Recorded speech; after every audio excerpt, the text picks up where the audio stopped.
Bonjour ou bonsoir, tout dépend à quelle heure vous écoutez ce podcast de l'Odigimédia.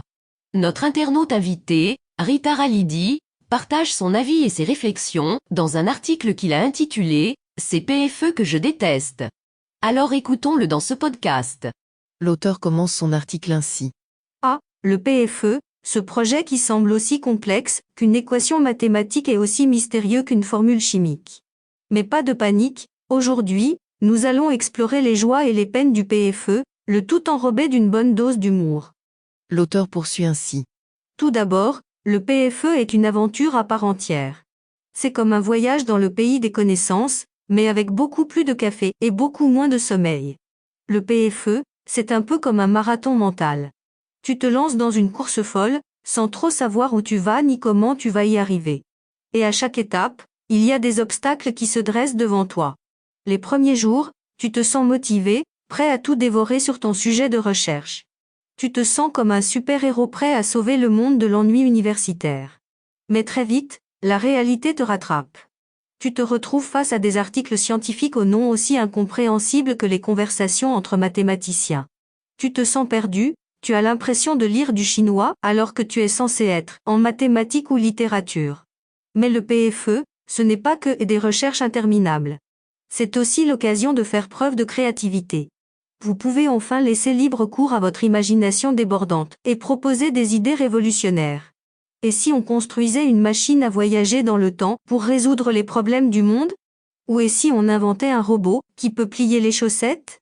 Oui, le PFE est le moment où les rêves les plus fous peuvent devenir réalité, du moins sur papier. L'auteur ajoute à son article ainsi. Et puis vient le moment où tu dois commencer à écrire ton rapport. Tu passes des heures à essayer de rédiger une introduction qui claque, mais tu finis toujours par écrire « Dans cette étude, nous allons étudier ». Waouh, quelle originalité! Et bien sûr, il y a toujours ce moment de panique où tu te rends compte que tu as oublié de sauvegarder ton travail et que ton ordinateur décide de faire une mise à jour surprise. Merci Windows, vraiment, merci. Et puis vient le jour J, le jour de la soutenance. Vous avez travaillé dur, vous avez surmonté les obstacles, et maintenant vous êtes là, debout devant un jury d'enseignants, prêt à présenter votre chef-d'œuvre.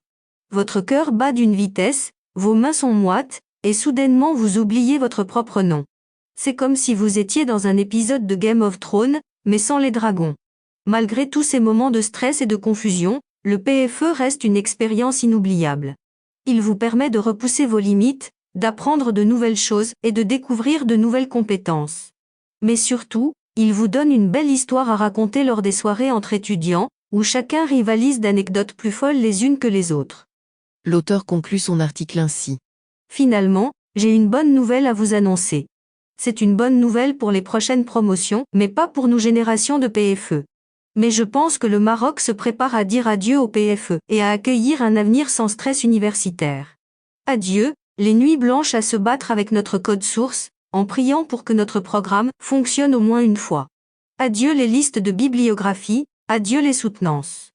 Vous aussi adieu. À la prochaine chronique toujours sur l'Odigimédia. Rédigé par Rita Ralidi, élu par l'intelligence artificielle de l'Odigimédia. Merci d'avoir écouté ce podcast de l'Odigimédia, ce bouquet de supports numériques, portail, magazine mensuel connecté, web radio et web TV. N'oubliez pas de télécharger notre application l'Odigimobile sur Play Store et de vous abonner à notre chaîne YouTube l'Odigi TV. Vous pouvez, aussi, nous suivre sur nos réseaux sociaux, Instagram, Facebook, TikTok, LinkedIn et Twitter. Ou encore, vous inscrire sur notre newsletter quotidienne à partir du portail lodigi.ma. Alors, on se dit au prochain podcast de nos internautes invités. Et à très bientôt, si et seulement si vous le voulez bien.